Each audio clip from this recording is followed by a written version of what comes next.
with a confused twinge in her voice. On nights we played the game a bunch of times. Okay, most nights. She thought the house was under siege by ghosts. She'd sometimes stand there for a full minute staring out into the misty dark. One day, halfway through 6th grade, I got into major trouble at school. The music teacher, Mrs. Machida, kept getting upset at me for horsing around with my friends during class.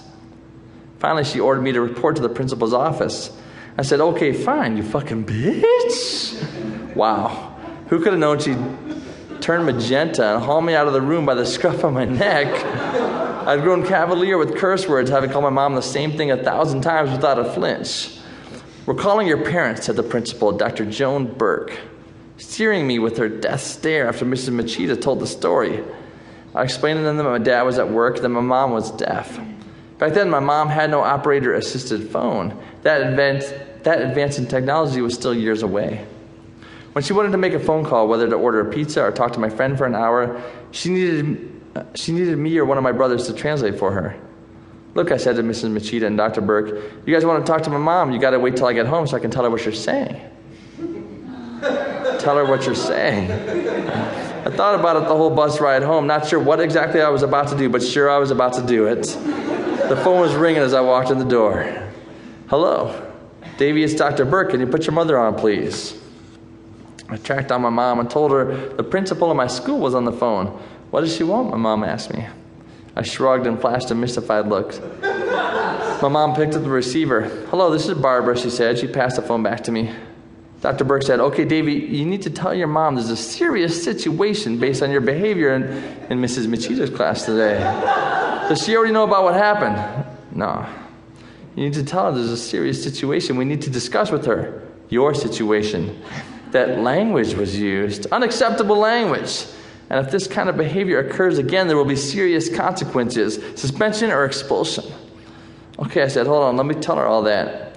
I held the phone low and started signing to my mom, keeping my voice at a whisper, so she could still read my lips without Dr. Burke hearing me. Dr. Burke wants you to know about something that happened today at school. I paused.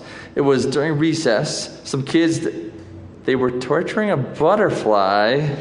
They were pulling its wings off, and I jumped in the middle of them, and I saved the butterfly. Who knows where this shit was coming from? A dream? A demented episode of 3-2-1 Contact? The butterfly, I went on. It was pink. It was from Madagascar. It was the music teacher's pet, Mrs. Machida. She told Dr. Burke, and Dr. Burke thought you should know. But she has to go. She's really late for her dentist appointment. It's a super important dentist appointment. I said to Dr. Burke, okay, here's my mom. And I passed the phone back to her, praying for the best. But after faithfully translating thousands of calls for her, how could she have guessed that the train had finally jumped the tracks? That's a wonderful story, my mom. That's a wonderful story, my mom said. Thank you very much for your call. And please thank the music teacher for passing word along. Take care now. Here's Davy. She handed the phone back to me.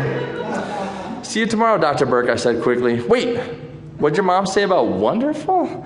She was being sarcastic. I'm in for the whooping of my life. I hung up in a hurry, my heart booming. That narrow escape should have taught me a lesson. That should have been it, one and done, the kind of trick you retire immediately and count your blessings for. But it wasn't. It was more like winning big on your first visit to a casino. It was a gateway drug. It was a call to arms. It was an awakening. I realized in the days and weeks that followed that helping my mom with phone calls, which had been such a burdensome chore, could be more like a choose-your-own-adventure book. My mom's friends, weirdly perhaps to her, began to make odd suggestions, like that she'd take me and my brothers to Cedar Point, the amusement park, or that she'd rent Eddie Murphy's Delirious. My dad, calling home before he left work, often requested that my mom pick up a bag of soft batch chocolate chip cookies from the store. Anytime an exchange grew dicey, I'd tell my mom that the person on the other end of the line suddenly had to go. That's so bizarre, my mom said one night after a call had ended abruptly. Who schedules a dentist appointment at 8 p.m. on a Sunday? Then, when summer hit, it occurred to me that crossing the wires on my translations was Grapefruit League ball. The truth was, I didn't need a real person on the other end of the line. One afternoon, I asked my mom if I could go to my friend Mike Kazura's house to spend the night with a bunch of other friends, and she said no way.